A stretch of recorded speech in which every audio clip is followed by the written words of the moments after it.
নমস্কাৰ, মই কিশোৰ দাস।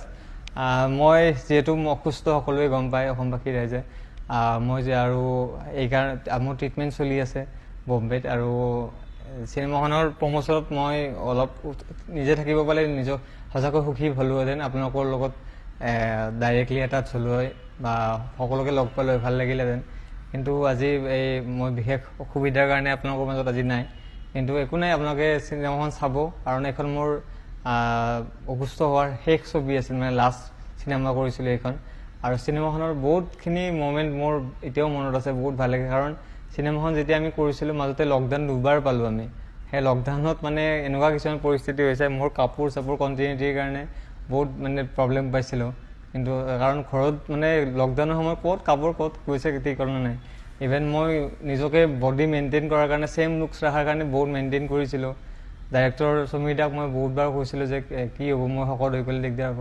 তাৰপিছত মই বহুত মেইনটেইন কৰিলোঁ নিজকে। আকৌ য'ত মই দাঢ়ি চুলি কাটিছিলোঁ, আকৌ ছেইম লকডাউনৰ পিছত আকৌ তাত গৈ আকৌ ছেইম লুকছৰ কাৰণে আকৌ গৈছোঁ, সেইবোৰ কৰিছোঁ। তাৰপিছত চিনেমাখনত সঁচাকৈ গোটেই ইউনিটটোৱে বহুত কষ্ট কৰিছে।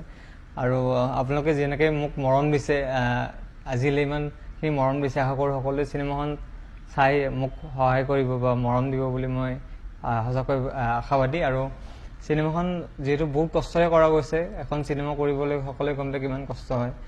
আৰু এখন মোৰ যিহেতু মোৰ ৰিচেণ্ট প্ৰজেক্ট, ক'ব গ'লে ৰিচেণ্ট প্ৰজেক্ট।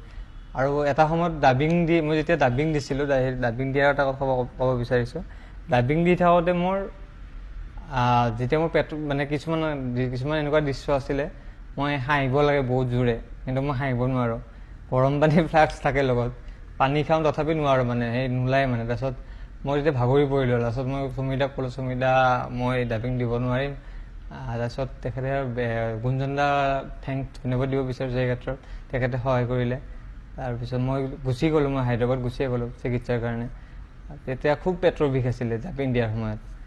আৰু চিনেমাৰ কিছুমান মুহূৰ্ত খুব ভাল লাগিছিলে, আমাৰ খুব এনজয় কৰিছিলোঁ। ৰাতি ধৰক গোটেই হোল নাইট কেতিয়াবা শ্বুটিং কৰিছিলোঁ, আৰু খুব আমি এনজয় কৰিছিলোঁ গোটেই টিমটোৱে। আৰু আমাৰ গোটেই মানে এটা খুব ধুনীয়া এটা প্ৰজেক্ট আপোনালোকে পাব বুলি মোৰ আশাবাদী। কাৰণ চিনেমাখন যিহেতু হাস্যমধুৰ আৰু ৰোমেণ্টিক হয়, আৰু ইয়াতে অসমৰ বহুত কেইজন বিশিষ্ট অভিনেতা অভিনেত্ৰী দেখিবলৈ পাব আপোনালোকে। আৰু মোৰ ৰোলটো অলপ জমনি, আৰু এনেকুৱা ইউনিক ৰোল মই আগতে কৰা নাছিলোঁ, আৰু খুব নিজকে হেপ্পী আৰু এনেকুৱা এটা কেৰেক্টাৰ কৰি মই। আৰু আশা কৰোঁ সকলোৱে ভাল পাব, কাৰণ ছবিখন খুব এণ্টাৰটেইনমেণ্ট।